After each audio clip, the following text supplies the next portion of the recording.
Hello everyone, how are you. आज के class में हम लोग पढ़ने जा रहे हैं मीटर ब्रिज, या फिर इसे हम लोग कहते हैं स्लाइड वायर ब्रिज। ये एप्लीकेशन है व्हीटस्टोन ब्रिज का।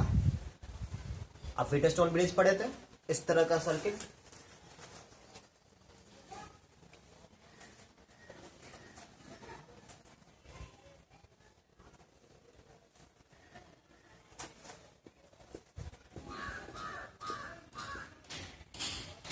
यहां एक गैल्वेनोमीटर,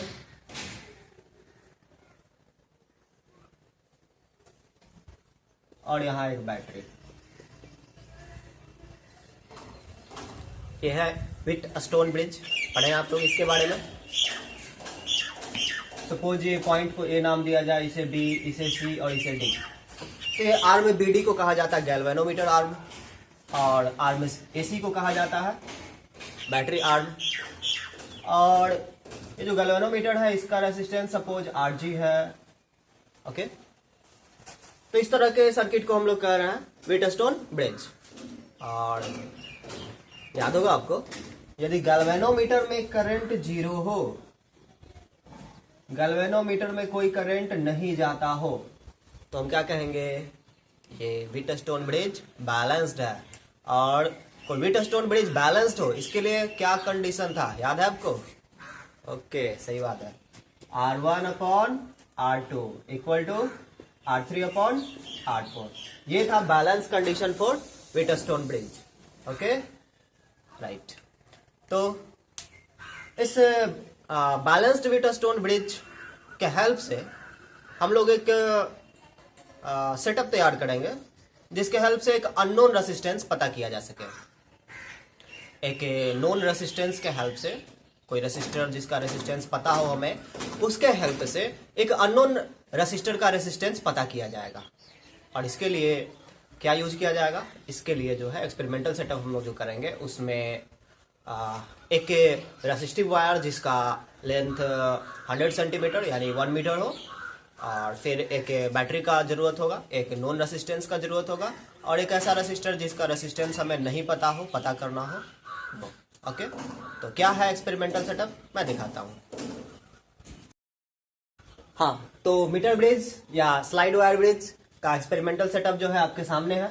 यहाँ पर जो है ये एक मेटेलिक स्ट्रिप है, जो कि दोनों एंड पर राइट एंगल पर बेंड है। इस तरीके से राइट एंगल पर दोनों तरफ बेंड है ये।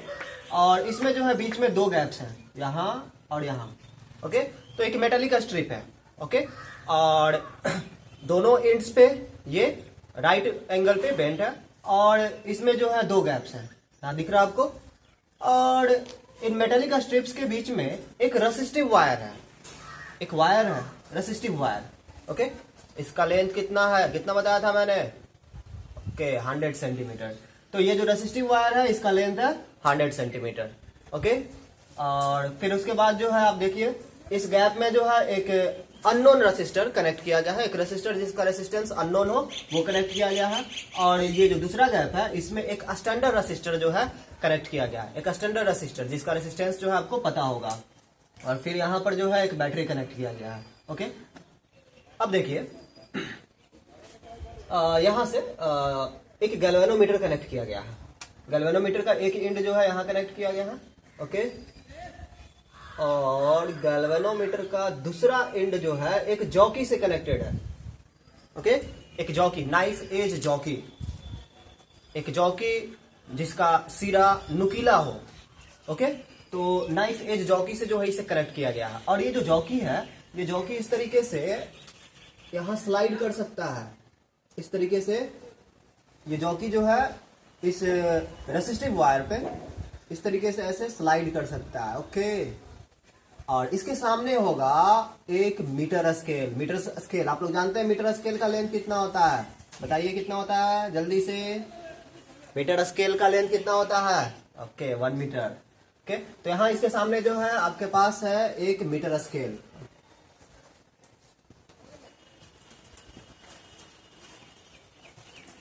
अब कैसे वर्क करता है ये।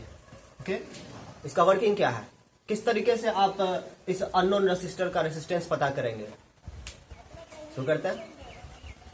अच्छा देखिए तो जरा, यदि इस जॉकी को इस रेसिस्टिव वायर के किसी भी पॉइंट पे यदि कनेक्ट कर दिया जाए, टच करा दिया जाए, तो जो सर्किट तैयार हुआ वो क्या है, किस तरह का सर्किट है? क्या वो सर्किट आपको जाना पहचाना लग रहा है? देखिए तो, यदि मैं इस जॉकी को कहीं भी रेसिस्टिव वायर पे कहीं भी कनेक्ट कर दूं, इस तरीके से टच करा दूं, तो एक सर्किट बना है, एक खास सर्किट बना है। क्या वो सर्किट आपको जाना पहचाना लग रहा है? देखिए तो, क्या ऐसा सर्किट है ये देखिए तो, एक रेसिस्टर, और फिर यहां भी तो इसका अपना कुछ रेसिस्टेंस होगा, और फिर ये दूसरा रेसिस्टर, यहां भी तो अपना कुछ रेसिस्टेंस होगा। ये जो वायर है, मैं बताना भूल गया था आपको, ये जो वायर है, इस वायर का क्रॉस सेक्शन यूनिफॉर्म होता है। और आप जानते हैं किसी भी वायर के लिए उसका रेसिस्टेंस जो है वो होता है R equal rho L upon A। R resistance, rho specific resistance या resistivity, L length of wire, A area of cross section of wire. और ये जो रेसिस्टिव वायर है इसका area of cross section uniform है। तो रेसिस्टिव वायर का area of cross section uniform है, मतलब किसी एक मेटल का बना हुआ है, ओके। तो रेसिस्टिविटी यानी specific resistance constant, area of cross section uniform है यानी कांस्टेंट। तो रेसिस्टेंस किस बात पे डिपेंड कर रहा है? सिर्फ और सिर्फ लेंथ पे। चलिए सपोज यहां से यहां ये x सेंटीमीटर है, तो ये बचा हुआ हिस्सा कितना होगा? 100 माइनस x सेंटीमीटर, क्योंकि ये पूरा वायर का लेंथ कितना है? 100 सेंटीमीटर, ओके। तो चलिए ये जो लेंथ है वो सपोज x सेंटीमीटर है, और ये जो लेंथ है वो 100 माइनस x सेंटीमीटर है। और अब देख रहे हैं रेसिस्टेंस डिपेंड कर रहा है लेंथ पे। आप मान लीजिए एक क्वांटिटी RCM, क्या है ये RCM? रेसिस्टेंस पर सेंटीमीटर, रेसिस्टेंस RCM क्या है? रेसिस्टेंस पर सेंटीमीटर, ओके। वायर के 1 सेंटीमीटर लेंथ का जो रेसिस्टेंस होगा उसे मैं डिनोट कर रहा हूं RCM से, ओके। तो ये जो वायर का लेंथ है कितना है? 1 सेंटीमीटर है, तो इसका रेसिस्टेंस कितना हो जाएगा? RCM into x, okay. और ये बाकी का इसका कितना होगा रेसिस्टेंस? बताइए बताइए, okay. RCM into 100 minus x centimetre, clear? अब आप खुद देख सकते हैं, यहाँ एक रेसिस्टर है, ये भी रेसिस्टर है, ये भी है, और यहाँ भी है। फिर यहाँ बीच में क्या कनेक्ट किया गया है? बिल्कुल इसी तरीके से गैल्वेनोमीटर, ओके। और यहाँ पे क्या कनेक्ट किया गया है? एक बैटरी। तो ये सपोज इस पॉइंट का नाम A रखा जाए, इस पॉइंट का नाम B रखा जाए, इस पॉइंट का नाम C रखा जाए, और इस पॉइंट का नाम D रखा जाए। बन गया व्हीटस्टोन ब्रिज। देखिए बन गया Wheatstone bridge. BD is galvanometer arm and AC is battery arm. बिल्कुल इसी तरीके से AC battery arm and BD galvanometer arm, BD galvanometer arm, right. तो ये है आपका एक व्हीटस्टोन ब्रिज। अब आप क्या करेंगे? बना तो लिया, एक्सपेरिमेंटल सेटअप तैयार कर लिया गया, आपको पता करना है रेसिस्टेंस। कैसे पता करेंगे? तो आप जानते हैं balance condition of galvanometer, sorry, आप जानते हैं balance condition of Wheatstone bridge. क्या? जब R1 अपॉन R2 इक्वल हो R3 अपॉन R4 का, ओके, तब ये व्हीटस्टोन ब्रिज बैलेंस्ड होता है। और जब व्हीटस्टोन ब्रिज बैलेंस्ड हो तब क्या होता है? बताइए क्या होता है? गैल्वेनोमीटर करंट 0 होता है। अच्छा, तो इस फैक्ट का यूज करने वाले हैं जी हाँ। तो क्या करें? आप इस जॉकी को इस पे स्लाइड कीजिए इस तरीके से, और स्लाइड करके नल पॉइंट पता कीजिए, वो पॉइंट जहां पर गैल्वेनोमीटर करंट 0 हो। सपोज मैंने इस तरीके से ऐसे वगैरह स्लाइड किया, और स्लाइड करने पर पॉइंट D पर जो है गैल्वेनोमीटर करंट 0 मिलता है। IG is equal to 0। तो ये जो व्हीटस्टोन ब्रिज है वो बैलेंस्ड है। और ये डिस्टेंस सपोज x सेंटीमीटर मिला आपको, वो तो आप मीटर स्केल से मेजर कर सकते हैं। फिर ये डिस्टेंस 100 माइनस x सेंटीमीटर मिला, ओके, इसलिए तो रखा है सामने मीटर स्केल, ओके। चलिए, तो ये मीटर ब्रिज व्हीटस्टोन ब्रिज जो है, ये व्हीटस्टोन ब्रिज जो है बैलेंस्ड है। और बैलेंस्ड है तो ये कंडीशन, चलिए ये कंडीशन यहाँ देखिए, R1 का वैल्यू है R, ओके। फिर R2 का वैल्यू, अभी आपने बोला रेसिस्टेंस पर सेंटीमीटर कितना, RCM, और ये कितना सेंटीमीटर है, x सेंटीमीटर, तो x into RCM equals to R3 upon R4। R3 क्या है, S स्टैंडर्ड रेसिस्टेंस, R क्या था, अननोन रेसिस्टेंस, S क्या था, स्टैंडर्ड रेसिस्टेंस। ये पता करना है, ये आपको पता होगा। और ये कितना है जी, तो ये आपका हो गया 100 माइनस x इंटू RCM। ये RCM कैंसिल आउट, और यहां से आपको मिला R is equal to S into x upon 100 minus x। इस तरीके से आप, यदि आपके पास एक स्टैंडर्ड रेसिस्टेंस हो, एक रेसिस्टर हो जिसका रेसिस्टेंस आपको पता हो, ओके, तो आप अननोन रेसिस्टर का रेसिस्टेंस पता कर सकते हैं। और ये था आपका मीटर ब्रिज या फिर slide wire bridge. Electric cell पढ़ाते वक्त मैंने आप लोगों को बताया था कि ओपन सर्किट में इलेक्ट्रिक सेल के टर्मिनल्स के अक्रॉस जो पोटेंशियल डिफरेंस होता है उसे हम कहते हैं सेल का ईएमएफ। मतलब इलेक्ट्रिक सेल से जब कोई करंट ड्रॉ नहीं किया जाए, इलेक्ट्रिक सेल से जब कोई करंट ड्रॉ नहीं किया जाए, उस समय इलेक्ट्रिक सेल के टर्मिनल्स के अक्रॉस पोटेंशियल डिफरेंस को कहा जाता है EMF of the cell, EMF electromotive force. और आप लोगों को बड़ी परेशानी हुई थी, सर पोटेंशियल डिफरेंस मेजर करने के लिए यूज करते हैं वोल्टमीटर का, और विदाउट बिना करंट ड्रॉ किए वोल्टमीटर का यूज कैसे कर सकते हैं। उसमें मैंने बताया भी था आपको, क्या यूज करेंगे, पोटेंशियोमीटर, जो कि सेल का ईएमएफ मेजर करने के लिए यूज होता है। एक्चुअली सेल का ईएमएफ मेजर करने के लिए यूज नहीं होता है, सेल के ईएमएफ्स को कंपेयर करने के लिए यूज होता है। दो सेल के ईएमएफ का रेशियो आप कैलकुलेट कर सकते हैं, और उनमें से यदि कोई एक सेल स्टैंडर्ड सेल हो, मतलब जिसका ईएमएफ आपने कोई वैल्यू एज्यूम किया हो या फिर आपको पता हो, तो आप उसके हेल्प से दूसरा सेल का ईएमएफ जो है पता कर सकते हैं।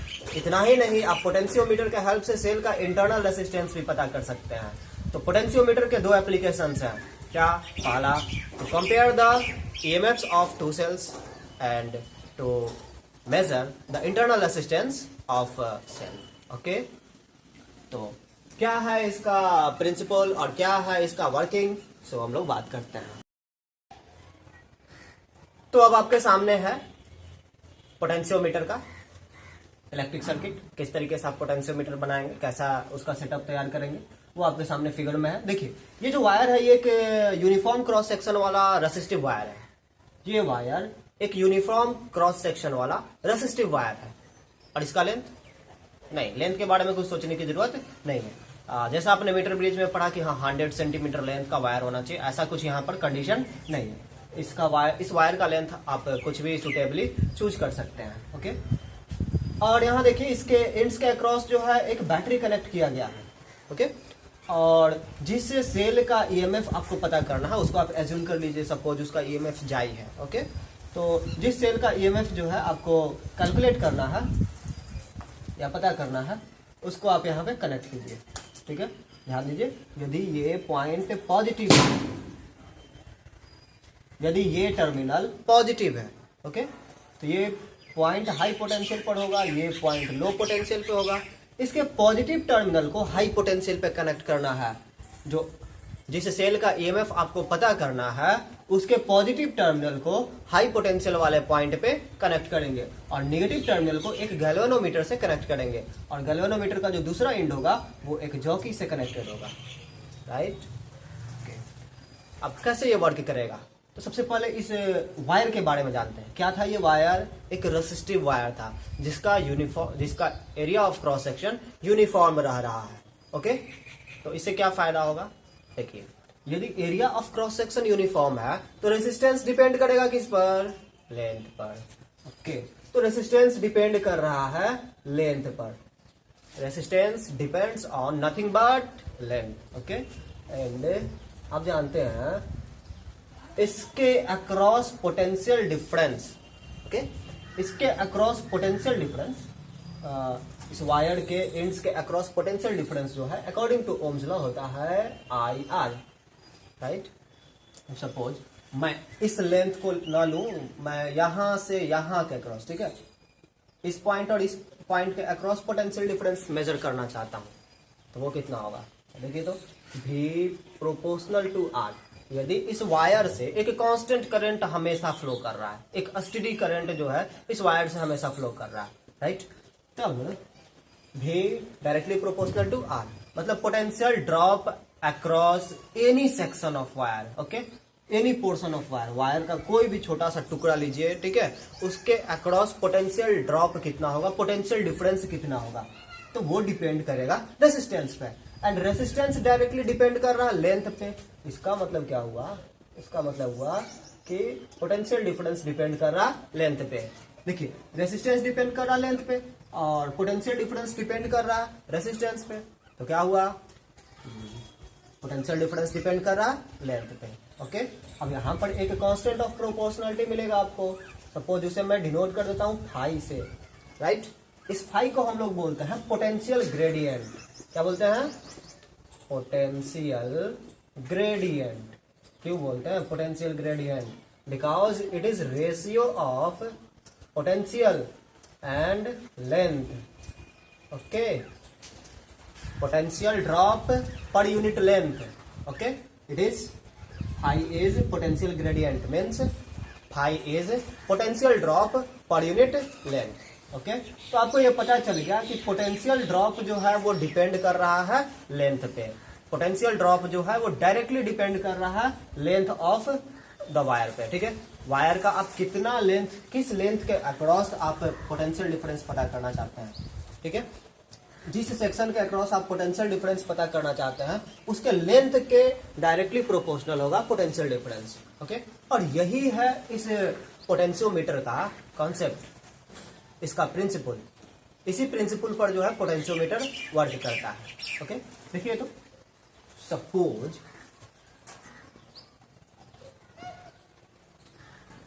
इस जॉकी को हम इस पे स्लाइड कर रहे हैं, ओके, इस जॉकी को हम इस पे स्लाइड कर रहे हैं और स्लाइड करने पे हमें नल पॉइंट यहां मिलता है, यहां से यहां का लेंथ जो है वो L है। तो इस पॉइंट और इस पॉइंट, ये हाई पोटेंशियल पे है पॉइंट, इस पॉइंट और इस पॉइंट के अक्रॉस पोटेंशियल डिफरेंस कितना होगा, अभी मैंने बताया आपको V is equal to phi L, where phi is potential gradient यानी potential difference per unit length. तो इसके अक्रॉस जो पोटेंशियल डिफरेंस होगा वो होगा फाई L। ओके, और चूंकि गैल्वेनोमीटर से करंट जीरो है, अभी हमने क्या किया, इसे बैलेंस किया। ओके, जॉकी को इस वायर पे इस तरीके से स्लाइड करके, ठीक है, पोटेंशियोमीटर वायर इसे बोलते हैं, तो पोटेंशियोमीटर वायर पे इसे स्लाइड करके हमने क्या किया, नल पॉइंट पता किया। नल पॉइंट मतलब वो पॉइंट जहां पे इसे कनेक्ट करने पर, टच करने पर गैल्वेनोमीटर करंट जीरो हो। ओके, तो गैल्वेनोमीटर करंट जीरो मिल रहा है, इसका मतलब इस सर्किट में कोई करंट नहीं दौड़ रहा है, ना तो ये बैटरी चार्जिंग सर्किट में है और ना ही ये बैटरी डिस्चार्जिंग सर्किट में है। ओके, यदि ये चार्जिंग सर्किट में होगा तो इस डायरेक्शन से इस डायरेक्शन में, ओके, करंट फ्लो करता, ओके, और यदि ये डिस्चार्जिंग सर्किट में होता तो इस डायरेक्शन से ऐसे ये करंट फ्लो करेगा। ओके, इसका मतलब क्या हुआ, ये चार्जिंग सर्किट में भी नहीं है और डिस्चार्जिंग सर्किट में भी नहीं है, यानी इसके टर्मिनल्स के अक्रॉस पोटेंशियल डिफरेंस और इन दोनों पॉइंट के अक्रॉस पोटेंशियल डिफरेंस इक्वल है।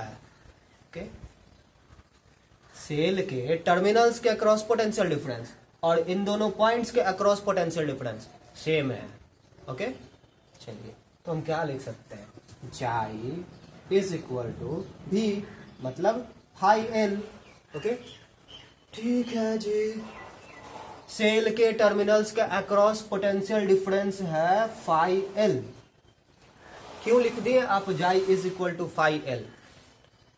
क्योंकि इस समय इस समय सेल से कोई करंट ड्रॉ नहीं किया जा रहा, और जब सेल से कोई करंट ड्रॉ नहीं किया जा रहा तो उसका टर्मिनल पोटेंशियल डिफरेंस और उसका ईएमएफ इक्वल होता है। टर्मिनल पोटेंशियल डिफरेंस है फाई एल और ईएमएफ है जाई।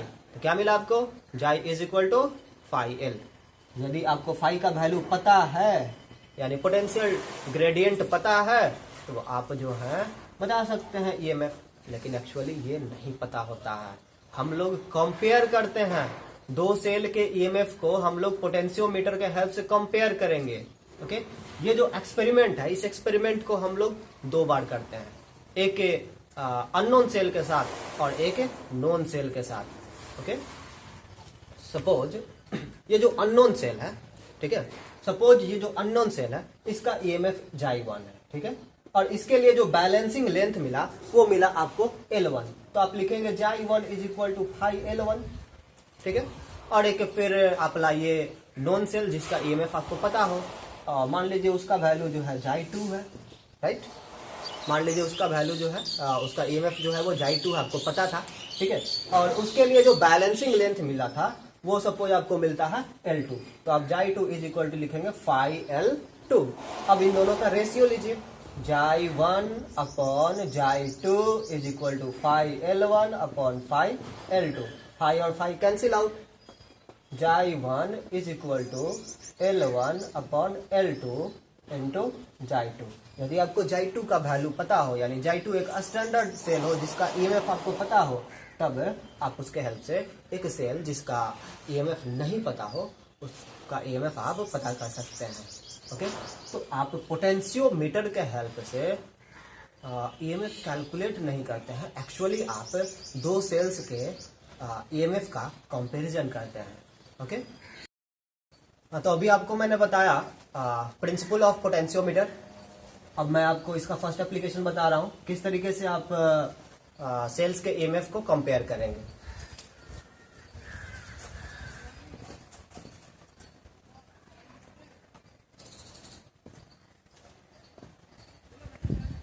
तो ये आपका पोटेंशियोमीटर वायर है और एक बैटरी से यहां कनेक्ट करते हैं, और जिस सेल का ईएमएफ आपको कंपेयर करना है दूसरे सेल के साथ, सपोज ये इसका ईएमएफ जाई 1 एज्यूम करते हैं, एक और सेल इसका ईएमएफ जाई 2, अगेन ये पोटेंशियोमीटर वायर है।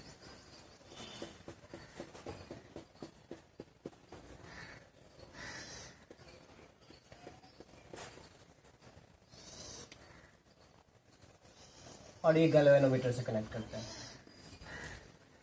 गैल्वेनोमीटर का दूसरा एंड जो है वो जॉकी से कनेक्टेड होगा।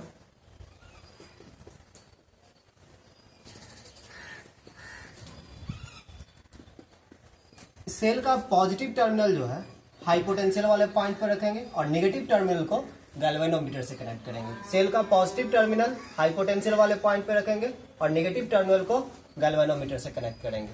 ओके, पोटेंशियल ग्रेडियंट जो है इस पोटेंशियोमीटर वायर का है फाई मतलब आप लोग जानते हैं पोटेंशियल ड्रॉप पर unit length. Potential gradient means potential drop पर यूनिट लेंथ। अब बैलेंस पॉइंट पता करते हैं। सपोज इस सेल के लिए जो बैलेंसिंग लेंथ है वो आपको मिलता है L1, और जो दूसरा सेल है इसके लिए आपको बैलेंसिंग लेंथ मिलता है L2। ओके, अब बैलेंस है इसका मतलब गैल्वेनोमीटर करंट 0। बैलेंस है इसका मतलब गैल्वेनोमीटर करंट 0। इसका मतलब सेल के टर्मिनल्स के अक्रॉस जो पोटेंशियल डिफरेंस है वो इन दोनों पॉइंट के अक्रॉस पोटेंशियल डिफरेंस के इक्वल है। सेल के टर्मिनल्स के अक्रॉस जो पोटेंशियल डिफरेंस है वो इन दोनों पॉइंट्स के अक्रॉस जो पोटेंशियल डिफरेंस है उसके इक्वल है। यहाँ पोटेंशियल डिफरेंस कितना है? पोटेंशियल ग्रेडियंट फाई, ओके, और ये बैलेंसिंग लेंथ है L1। तो आपको क्या मिला? Phi L1। और इसके अक्रॉस 5L2। सेल से कोई करंट ड्रॉ नहीं किया जा रहा, और जब सेल ओपन सर्किट में हो यानी सेल से कोई करंट ड्रॉ नहीं किया जा रहा हो, तब उसके टर्मिनल्स के अक्रॉस जो पोटेंशियल डिफरेंस है वो उसके ईएमएफ के इक्वल होता है। तो J1 का वैल्यू जो है 5L1 के इक्वल है, और J2 का वैल्यू 5L2 के इक्वल है, राइट। अब इन दोनों का आप रेशियो लीजिए, J1 upon J2 equal to 5L1 upon 5L2। Okay, potential gradient यानी 5 कैंसिल आउट हो जाता है। J1 upon J2 equal to L1 upon L2। तो इस तरीके से आप जो है दो सेल्स के ईएमएफ को आप कंपेयर कर सकते हैं। और यदि इनमें से एक स्टैंडर्ड सेल हो, सपोज J2 एक स्टैंडर्ड सेल है जिसका ईएमएफ आपको पता है, तब आप अननोन सेल का ईएमएफ कैलकुलेट कर सकते हैं। तो यहां से आपको मिला J1 equal to L1 upon L2 into J2। ये था पोटेंशियोमीटर का फर्स्ट एप्लीकेशन। अब इसका सेकंड एप्लीकेशन देखते हैं कि किस तरीके से पोटेंशियोमीटर का हेल्प से हम लोग इंटरनल रेसिस्टेंस कैलकुलेट करेंगे एक सेल का। सेल का इंटरनल रेसिस्टेंस पता करने के लिए जो सेटअप है वो मैंने बोर्ड पे बना दिया है। सबसे पहले जॉकी को पोटेंशियोमीटर वायर पर स्लाइड करके यहां जो है बैलेंसिंग लेंथ पता करता है। सपोज ये लेंथ जो है वो है L1, तो आपको मिला गैल्वेनोमीटर करंट 0 क्योंकि ये बैलेंस्ड है, और यहां से आपको मिला J is equal to 5L1। इसे आप इक्वेशन 1 मान लीजिए। अब यहां पर जो है एक सर्किट जो है आपको कनेक्ट करना है, इसके पैरेलल में एक रेसिस्टर जो है आपको कनेक्ट करना है। अभी ये की जो है ऑफ था, यानी इससे जो है कोई करंट ड्रॉ नहीं किया जा रहा था। जो सेल है जिसका इंटरनल रेसिस्टेंस आपको पता करना है, उससे कोई करंट ड्रॉ नहीं किया जा रहा है। अब जो है इस की को ऑन कर देते हैं, जो कि आपको सेकंड सिचुएशन में दिख रहा है। की को जैसे ही आप ऑन करेंगे, इससे करंट निकलना शुरू होगा।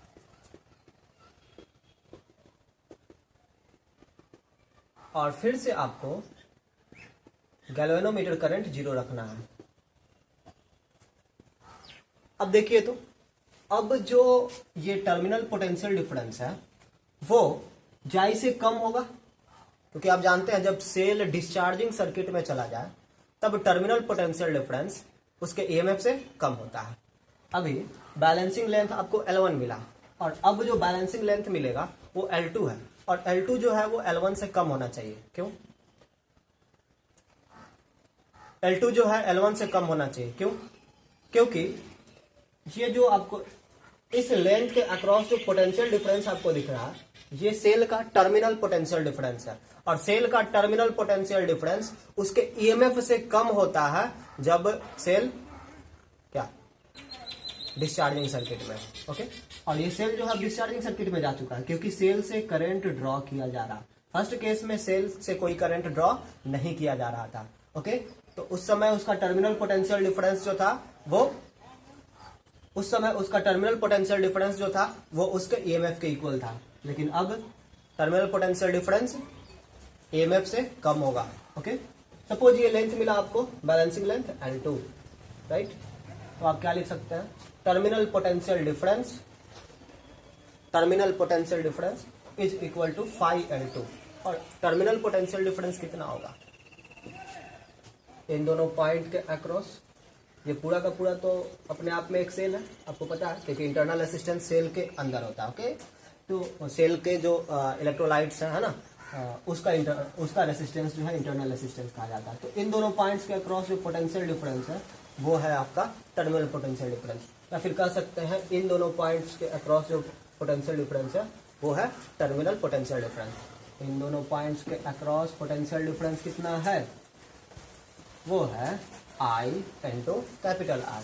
ओके, तो I into capital R is equal to आपको मिला हाई L2, राइट। ये आपका इक्वेशन 1 हो गया, ठीक है।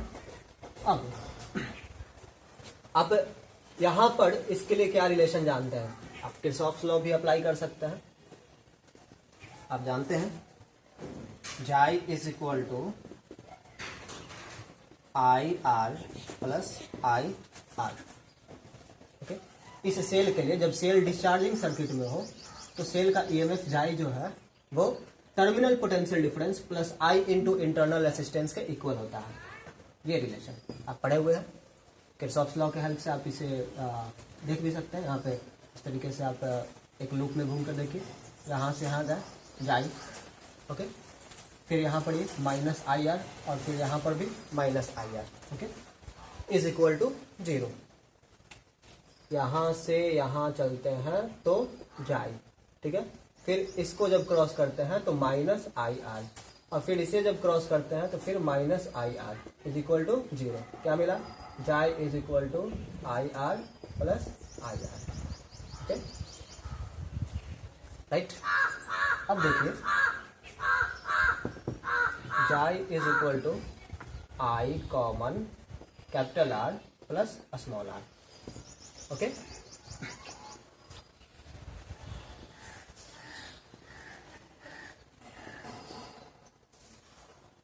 जाई के लिए आप क्या पुट कर सकते हैं?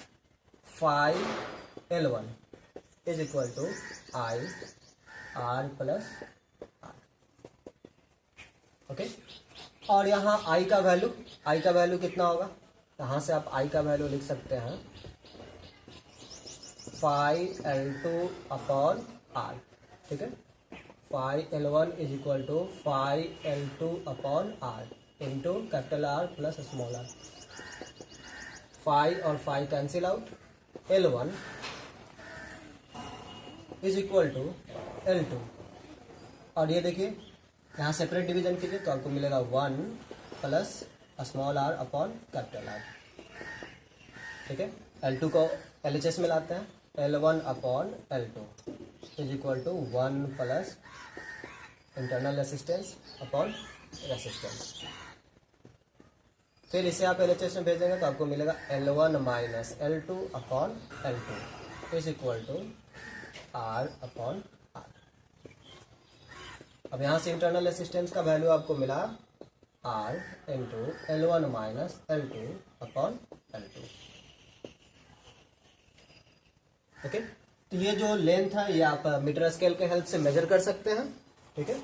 और ये कैपिटल आर, ये रेसिस्टेंस आपको पता होगा, ठीक है।